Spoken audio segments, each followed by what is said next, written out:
Hey there, greetings everybody. I want to welcome you here to Prog Monster. My name is Murph. I am the host of this show, a show dedicated to progressive rock and other forms of rock music.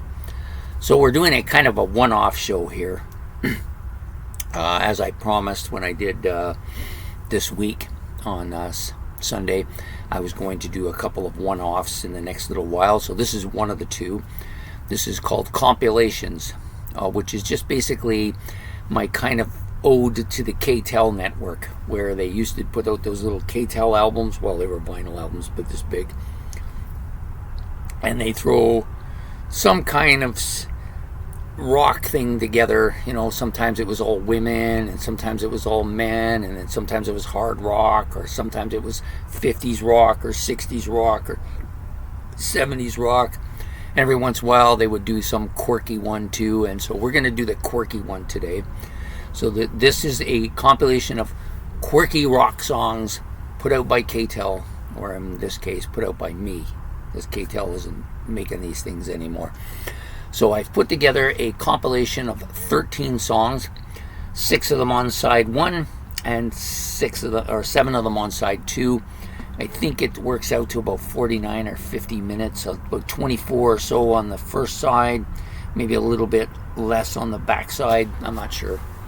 Anyways, I'll give you the length of the songs. I copied them off of wherever I found them playing. So side 1 is going to start out with the Canadian national anthem, which is Take Off to the Great White North by Bob and Doug, featuring Geddy Lee on vocals. So this is apparently Geddy Lee's biggest single hit that he's ever sang on. And like he said, $10 is $10, right? So anyways, Take Off from Bob and Doug McKenzie with Geddy Lee on vocals. That's the first song on the album. The second song is going to be Lola from the Kinks. So for those of you who've never heard this particular track before, Lola is kind of about a trans woman. You know, this was before the modern trans movement has been going on. This was when they were just basically men in women's clothing. Now there's all kinds of stuff going on, but back then that's what this was. They wrote this song about a trans woman. I believe that's what it was. So, and it's quite a good one. So pretty quirky song though. Next up, about 4 minutes 22 seconds long, is the David Bowie song Fame. This always was really kind of a weird song. You know, you get he does the starts out really low and then goes really high and then goes back and keeps chanting the word fame throughout the song. Yeah, it's definitely a kind of a weird song for David Bowie, who had quite a few of these type of songs, but this was the one that I always liked the best. Next song from Queen, you know, probably wouldn't be too acceptable to go on about body shaming and stuff like that, but Queen wrote this song called Fat Bottom Girls. I always liked it, not so much for the lyrics, although they were kind of funny too, but the album cover with them all driving their bikes in the nude, and then you got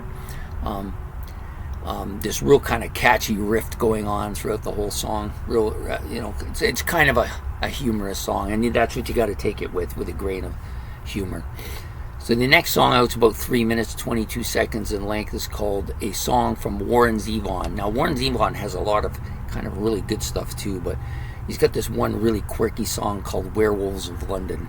Like, they could be werewolves from anywhere, but he's chosen London. Another really catchy kind of different kind of sound to the music here.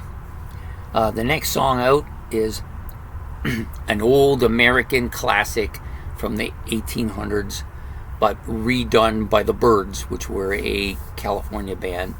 And the song they did was Oh Susanna. And they do actually a really good job of this song. I like this quite a bit. So that's it. Oh Susanna, the last song on side 1 for the Byrds. We move over to side 2. We've got a song from a band that are quirky to begin with. The whole band is quirky, and most of their music is really quirky. I just chose this one because it's a well-known one. A lot of people know it. They're cracking a whip in this and wearing flower pots on their head. Yes, it's Devo.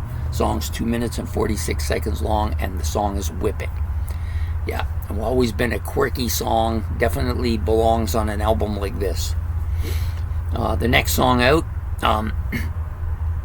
this guy is no stranger to quirkiness. He has a ton of quirky stuff. In fact, most of his music is quirky, but most of his music's pretty damn good too. So I figured I would throw one song from him on there, and it's Don't Eat the Yellow Snow by Frank Zappa. Classic. 206 it is. For $3.19, coming up is Good Thing from the Fine Young Cannibals.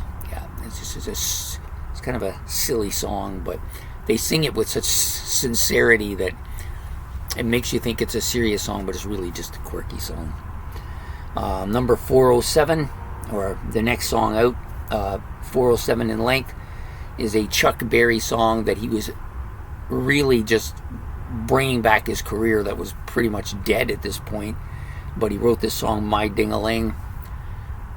I always liked it. As a kid, my parents got me to sing it on tape, and then they forced me to sing it whenever the family came over. It's amazing I survived my childhood.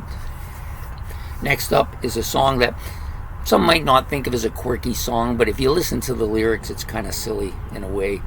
You know, he's in bed with his girlfriend, he goes to the washroom, comes back and there's another guy there. You know, who wants that to happen? Anyways, it's the song Cecilia from Simon and Garfunkel's, about 2 minutes 55 seconds in length. Then we get to the sixth song on side 2, Johnny the Fox meets Jimmy the Weed. The very title of the track tells you everything you need to know about the song. This is a Thin Lizzy song. I wanted to put something harder on there. Most of these songs are kind of poppy, but this one's a little bit harder. It's 3 minutes and 43 seconds in length. Really good track, though. Then we have the final song on the album. Really isn't a rock song so much, but you can't have a quirky rock song or a quirky album of quirky stuff without putting at least one song from this guy on. And I think the best one he ever did was the cover of Beat It. So this is Eat It from Weird Al Yankovic. So there you have it, my quirky albums. I'm sure there's a ton of stuff that people are going to say that I've completely forgot. I did have a bunch of other stuff, but I picked these ones for a reason. I picked them because they're the ones that I like the most myself. They're the ones that I know the best myself. There's some other ones on there that I wasn't quite sure if they would be received too well, and I didn't feel like getting attacked by people from different sides of the view when I'm just trying to make something funny. Okay. Anyways, I hope you enjoyed this episode of Compilations, and we will be back with another one of these, maybe in a couple weeks or 3 weeks or something like that, but we will eventually be back with one. Please don't forget to hit the like and subscribe and notification bells. If you got any comments or you want to add songs to what you think should be on the album, you can put those down below as well. And have yourself a good evening and enjoy the rest of the night. Take care.